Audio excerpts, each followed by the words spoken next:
the Wake Up and Live with the Arts Show, the performing and cultural arts program which celebrates and showcases the diversity of the arts and performing artists in Northeast Ohio.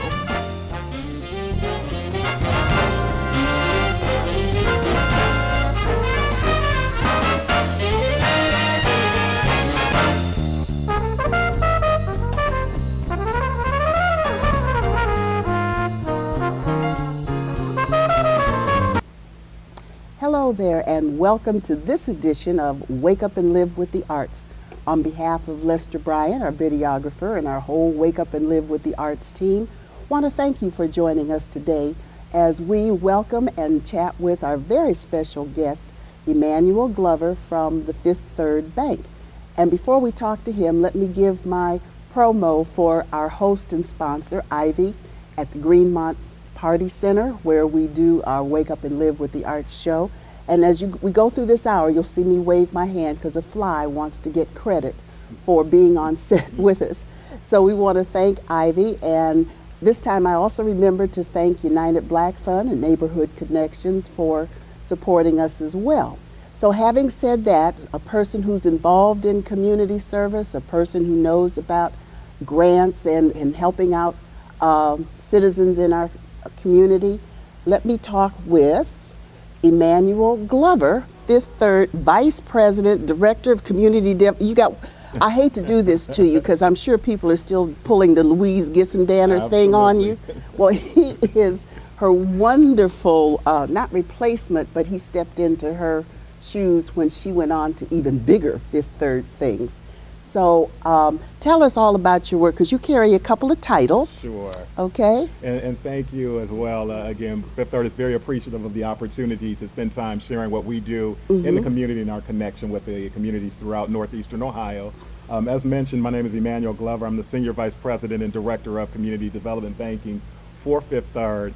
And I'll kind of share with you, going back, why my line of business is here. And this is throughout our industry in terms of community development teams. If you go back to 1976, the CRA, Community Reinvestment Act, was entered into banking. And basically what the regulators and examiners told us is if you're a bank and you're going to operate branches in underserved, low to moderate income communities, they're going to hold us accountable to making sure we invest back in those communities, making sure we lend back into those communities, and making sure we service those communities. So when I look at what we do, it's really a three-pronged approach in making sure we meet the needs of all of our communities throughout Northeastern Ohio. Right, and Fifth Third is a very visible presence in some of the middle and lower income neighborhoods where some of the other institutions have chosen not to serve them over the years, but of course things are changing now where everybody has to contribute, you know, to the neighborhood. So what is community development specifically? What do you do under that umbrella? Sure, and community development for us, again, it's a means of empowering families, empowering communities, and giving back. And for us, at the end of the day, I say it's our responsibility as a financial institution to make sure we're out in the community and understanding what the issues, what the challenges are, and what the needs are of all of our communities. Fifth Third, our Northeastern Ohio community, we have a responsibility for Cleveland, for Akron, for Canton, and for Lorain. And under those special needs, special issues, what specific things do you address within those communities that they have needs for and about? And that's a great question. First off, we don't guess at what the needs are. We don't guess at what the issues are. We pay a lot of attention to the media. We watch the news. We get out and we have conversations with nonprofit organizations, with individuals, with families, and with for-profit businesses. What came back to me was communities said we need help with helping our small businesses grow. We need help with economic development issues. We need help with education. And when I talk about education, it's improving the graduation rate throughout many of the high schools, and it's about providing financial or quality of education throughout our high schools. The other piece that came back to us was job creation. Community said we need help putting our folks back to work, and sometimes that involves technical assistance. You mentioned the grants that we provide. Sometimes we'll partner with organizations who are really operating in that space for us, that are out and providing job opportunities or creating job opportunities. And the last piece I'll speak to is housing. And we know here in the market that when the housing boom hit, the Northeastern Ohio communities, they struggled. And for us, no kidding. Absolutely. And it's about affordable housing and being able to do things such as providing, again, technical assistance and some counseling, doing loan modifications to be able to keep people in homes. Okay, now, one of the things that we do here at the Wake Up and Live's Actor Studio in our program, Wake Up and Live with the Arts, we invite community leaders, folks who are involved in the community, and who directly or indirectly, there goes our friend again, who directly and or indirectly support the arts and cultural kinds of things in addition to education, in your case, financial.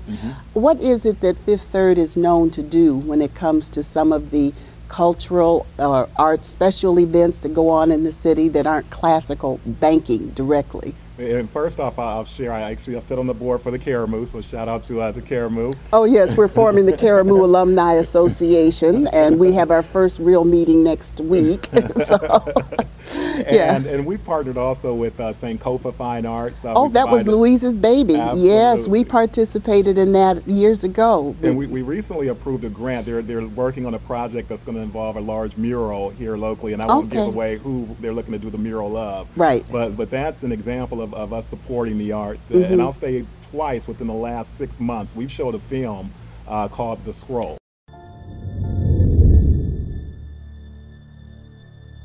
And the man took his finger, put his finger in my daddy's face, and he said, "If you niggas don't leave here, we're gonna lock you up. Now get on away from here." It was a conflict between myself and the nation. They declared war on me. I got bomb threats. The media never understood or even cared about what they were doing to my family. Sometimes when I laid on that rock and felt so all alone, I wondered, is there a God? So you got to learn how to have a press conference, but then sit down and have a self-conference. And then when my sister dropped, oh man, I got angry at God. The scroll gives you an opportunity to look beyond the lips of the prophet into the heart and the fears and the feet of the prophet. He said to me, "Son, you are not only a good preacher and pastor, but you are a man." The doctor tells you that you're going to deliver, but we're not quite sure if the child is going to live. Sometimes our greatest messages are never in our lips. It's in our struggle. I think you're trying to lend a hand to people to give them an understanding of what real life is about, what really walking with the Lord is about. You're preserving a piece of a slice of our history as Africans in the North American diaspora that probably nobody else is doing. Everything I've been through makes up West Morgan. And that's why I can sit here and be so effective in people's lives, because I'm not telling you something I read. I'm telling you something that I'm living. This is my life.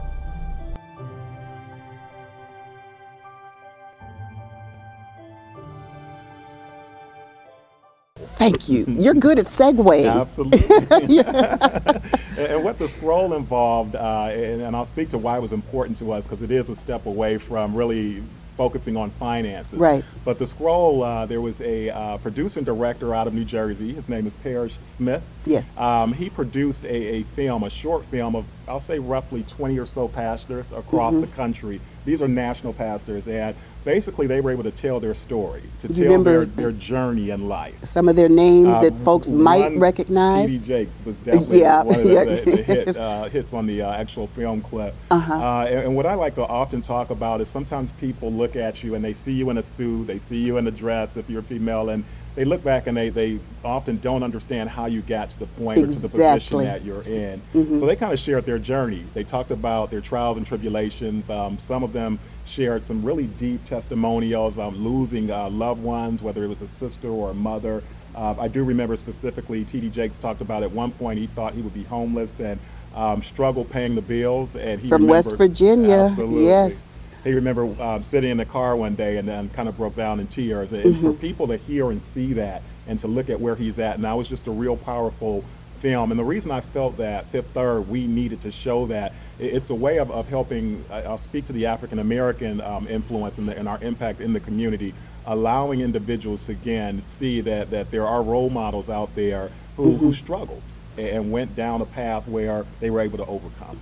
And that's the same thing we do in the arts as well, because when you see people, actors and other performing artists and the producers and directors standing up getting their Tony Awards or Academy Awards or Globe Awards, Golden Globe, you don't see their journey. It looks all glitz and glamour. Absolutely. And what it takes to struggle of T.D. Jakes and others almost being homeless. In the arts, we like to use Tyler Perry as an inspirational kind of person who brought himself up, you know, by the bootstraps, and look at where he is now, sleeping in his car. Definitely. So we like to inspire and encourage performing artists of all sorts ourselves by understanding the journey that it takes. And the scroll is a marvelous example of that kind of inspirational story where they have the testimonials, so it wasn't all roses and gardens and so forth.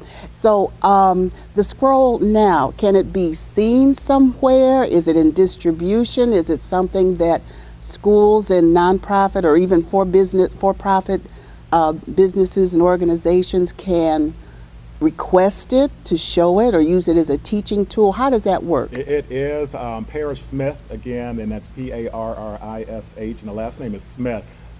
You can Google his name, you can Google the scroll. I believe you can go to thescroll.com if you're interested with directly connecting with him.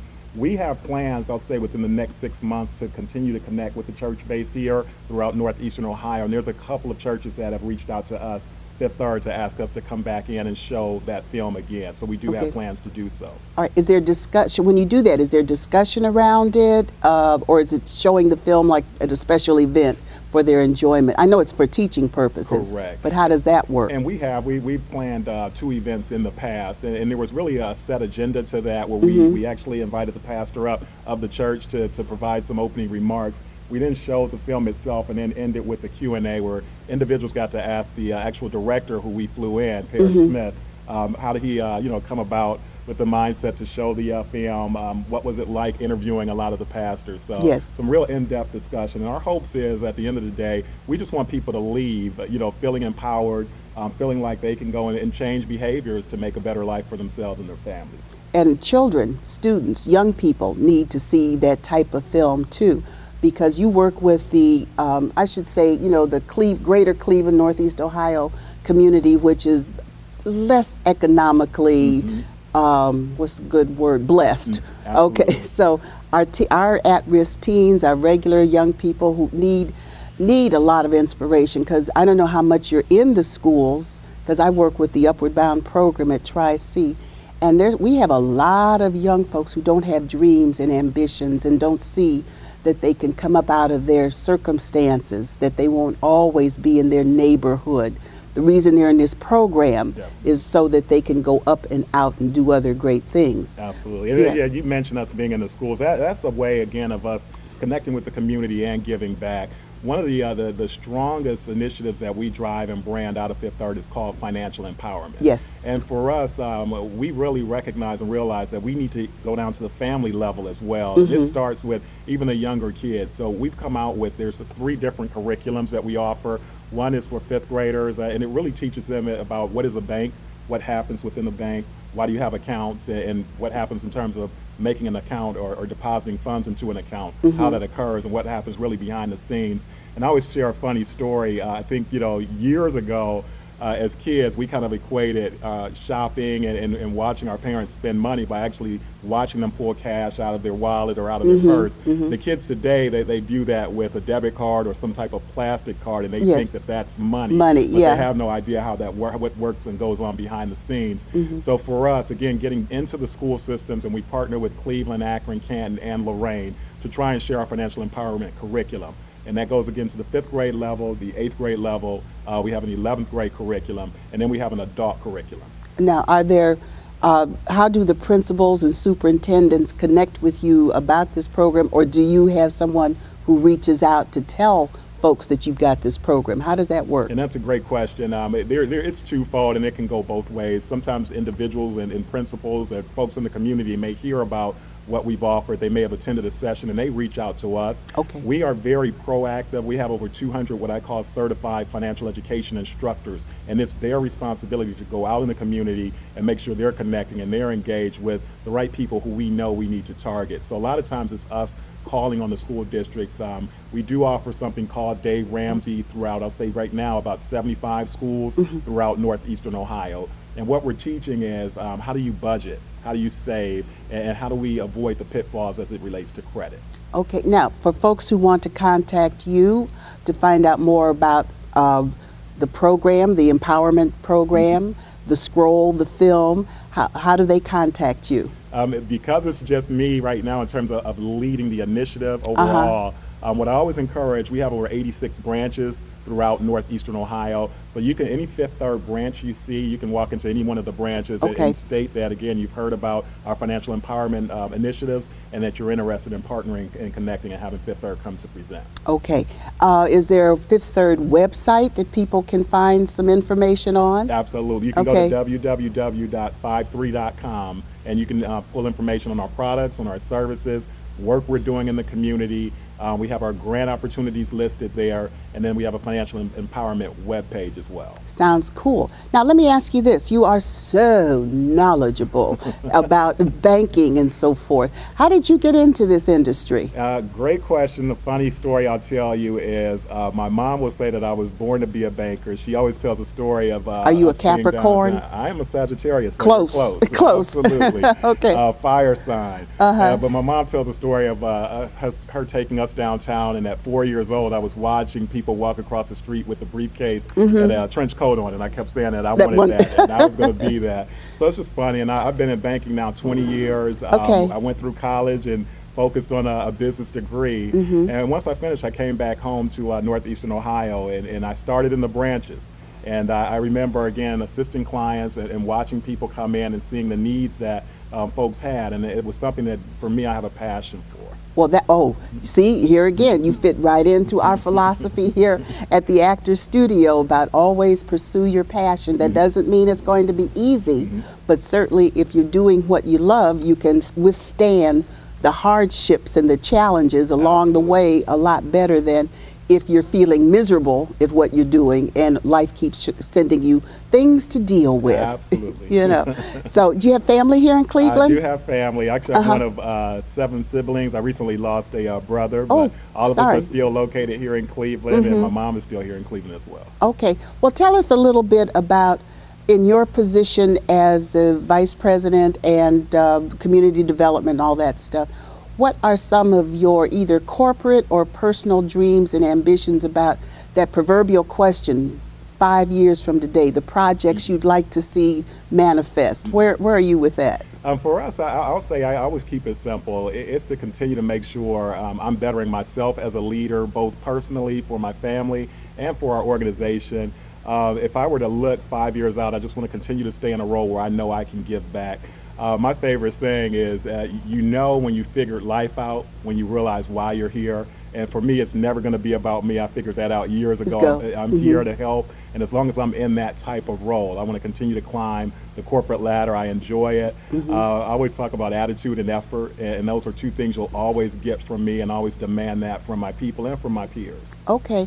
Well, now, as a professional, as a minority professional man, who can be a role model and inspiration? Not everything is about playing basketball and football.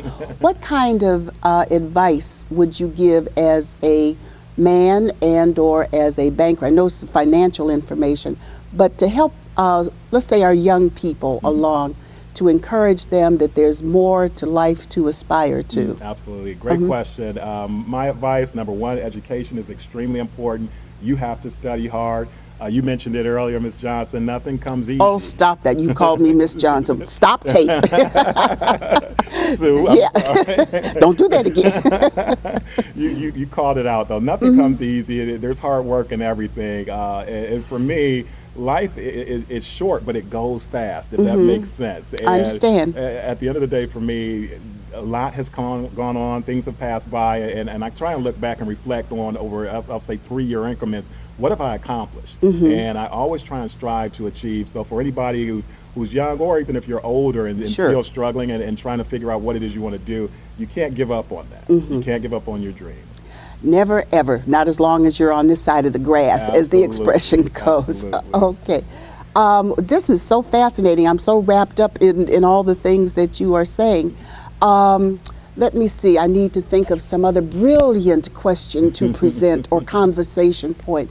Tell us what we've not talked about yet today that you want to be sure our audience gets the message about, be it through the financial end of the program, the training end, the education end. What would you like to get messages out to about what you're doing? Sure. Just again, I think the image that we want to portray and display for Fifth Third is that we want to connect with the community. We want to be involved in the community. For us, it's about our employees and our customers, and we want to make sure we're taking care of them. Under financial empowerment, to make sure, again, I mentioned we have a number of other initiatives that will be coming up. Most recently, we just came out of a period where we had something called eBus here locally. Oh, yes, yes. It's a mobile 40-foot Greyhound bus, if you can think of it in that sense. We stripped all of the seating out and we put 14 computer workstations on this bus, and we drive from community to community and invite individuals onto the bus, and we try and talk about goal setting, planting seeds to get individuals thinking about accumulating wealth and growing their money. So that's huge for us. To me, the branding behind financial empowerment is our way out of, you talk about the economy, shrinking, the gaps in terms of financing that may not be available, and how do we get folks back to work? Some of those things, the key really is around empowerment and education, and that's something we'll continue to stress. We'll continue to get out in the community. Again, we're looking to bring the scroll back at least 2 more times. I'm very much serious around connecting with the church community and making sure we go out, and not even if it's just showing the scroll film, but if we have an opportunity to talk about financial literacy, financial empowerment workshop sessions that we can do in the churches to make sure, again, we're giving back, but more importantly, we're helping people change behaviors. That sounds excellent, of course. Now, the other thing is, we were talking about the youth end of the spectrum. Our community is an aging community. How do you work with folks who may be at retirement age, close to retirement, unexpected retirement because their business shut down, or how to get back into the employment market, even if you're slightly over 29? What kind of things do you deal with to help the more mature community citizen to not lose hope and to get back out there and become self-sufficient, self-sustaining? Yeah, but for us, it's really not trying to be, the go all or be all to every single segment. What we try and do is we try and partner with organizations who may have specific programs and services. In terms of our financial empowerment sessions, we do have classes that we offer to the seniors. Sometimes identity theft becomes an issue. Many times, as you mentioned, if they're retiring or they're trying to deal with maybe issues with satisfying or meeting their financial needs, there's products and services that we have geared, and it's for every segment, every walk of life, and we try and share that in our financial education sessions as well. But more importantly to me, it's partnering with the right organizations. So if there are nonprofits that are dealing with seniors and you're offering programs and services, we're going to step up and provide funding and sponsorship opportunities where we're allowing them to continue to do what they do. Sounds good. I'll talk to you after the show. Now, everything, I understand not everything is roses and easy and so forth. What do you find are some of your biggest challenges in working with the communities in terms of, well, success? What do you find that no matter what you do, the needs are still there and don't seem to be diminishing? So how would you describe some of the challenges that you feel you encounter? Yeah, and I don't know if it's necessarily a challenge. I often think that a lot of times, and sometimes it is understandable, we deal with the today and we can't see beyond that. We feel like we're going to be stuck in a situation forever. And as I said before, life is short. Another saying I have is, honestly, you're only going to be in a situation, for a short time or for a small period of time. You got to be able to push and look out, long term. And it's how do I map out a plan for me to be able to reach my goals. And sometimes that's hard, getting individuals, if you're living paycheck to paycheck, or if you're stuck in a situation and you've been in a situation for so long, to kind of see that greener, grass that's ahead for you, see light at the end of the tunnel. And sometimes it's frustrating and disappointing, but you try and continue to speak the gospel, speak the word, and hope that you're able to impact folks.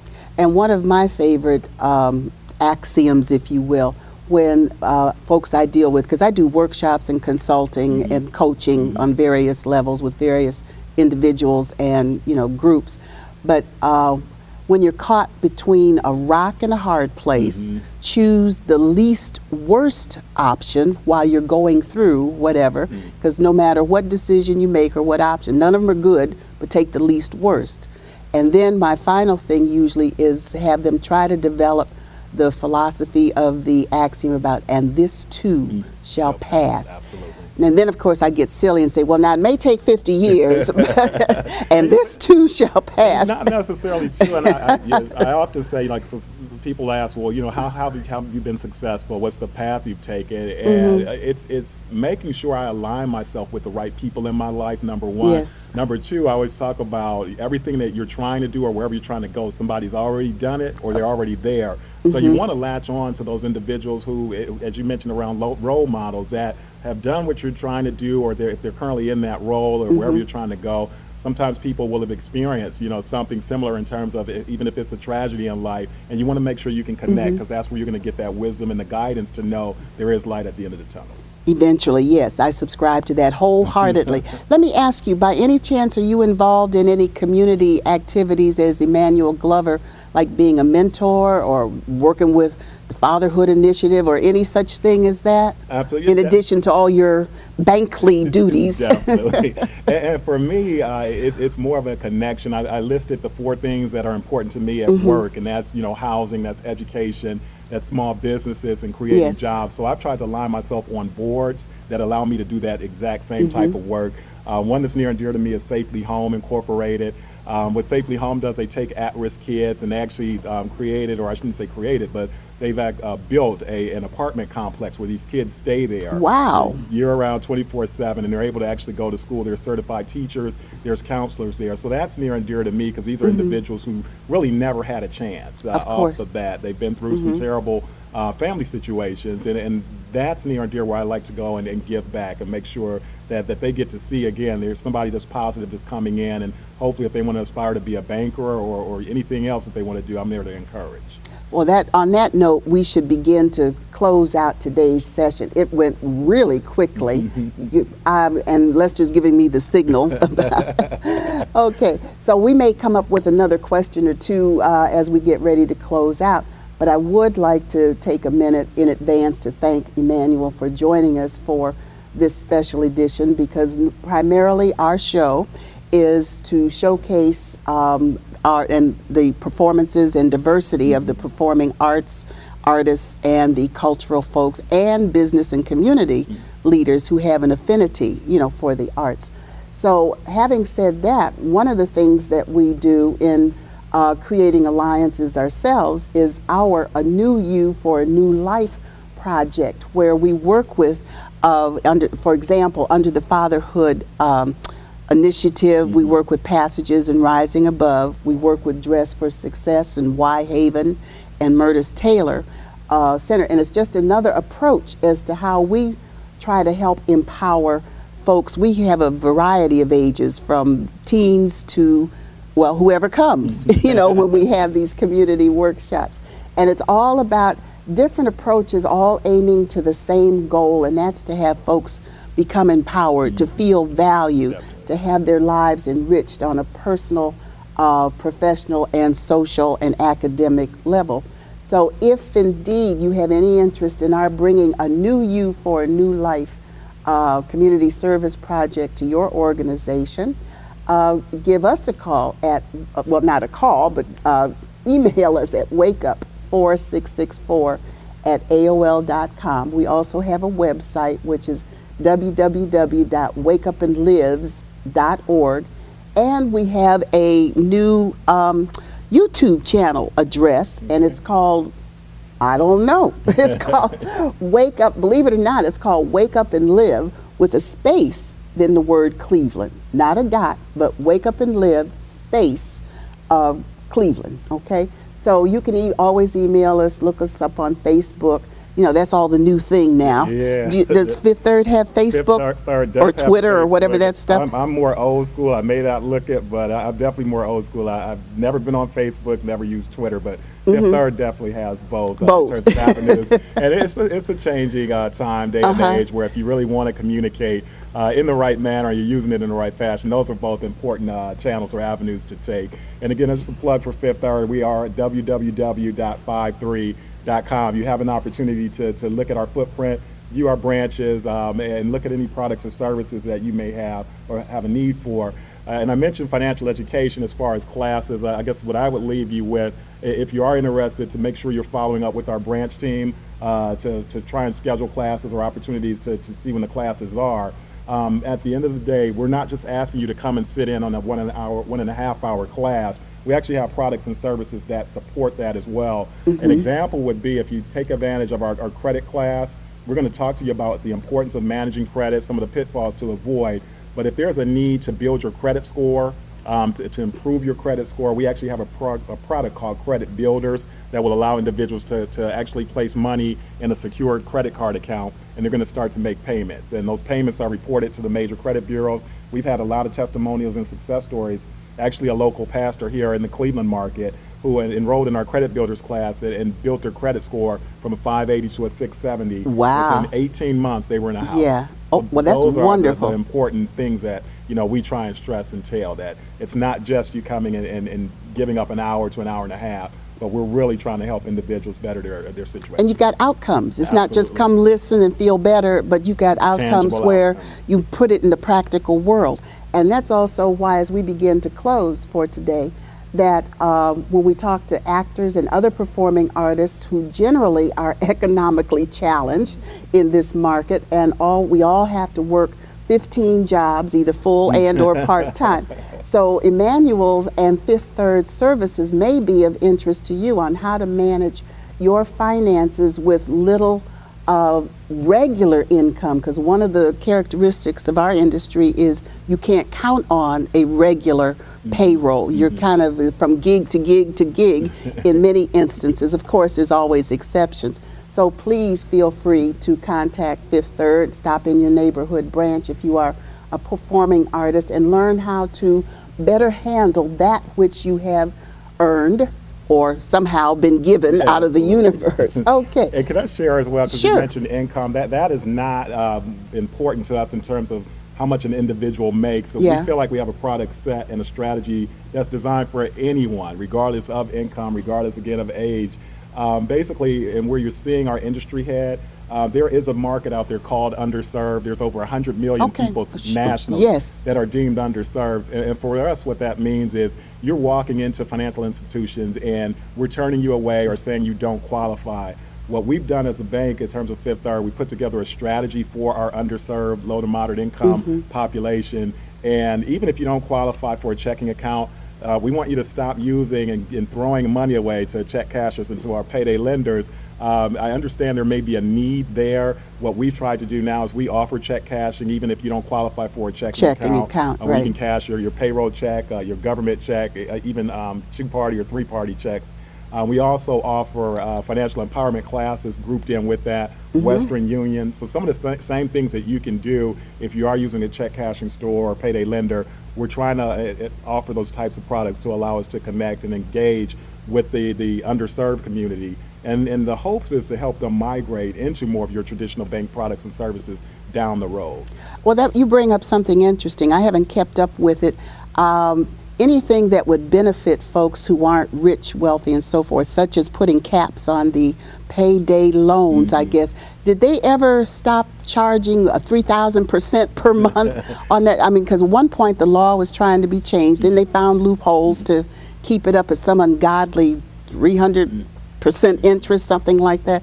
Can you speak on that just a minute, showing how that's throwing away your money as an example? And just to answer your question, the regulators are going to continue to try and press down really across the industry, whether you're a bank, a payday lender, or a credit union, to make sure that we are fair and consistent in terms of how you know, we treat our clients and the types of products that we are making available to them. For me, I always say sometimes you can put a Band-Aid on a situation that's a lot larger than what you're dealing with. Requires surgery. Absolutely, but it's always best to go and make sure you go to your banks first.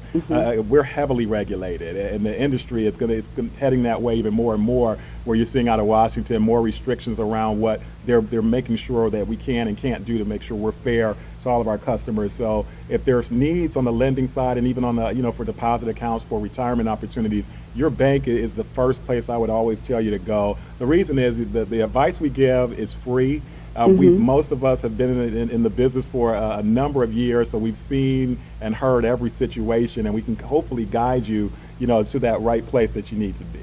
Oh, isn't he eloquent? You know, he just is absolutely brilliant. So on that note, my dear darling Emmanuel, please tell Louise Gissendanner, who's down in Cincinnati running the whole Fifth Third Nation, I guess. You know, tell her I said, hey. You know. I will definitely do so. I owe Louise a lot, and she's been instrumental here in Northeastern Ohio, I believe 20+ years, making sure that in serving in this role that I'm currently in, where she was giving back and trying to help. So I appreciate And she's that. got an artistic bent. Obviously, all of you, not all of you, but many of you are familiar with the Sankofa Fine Arts Festival.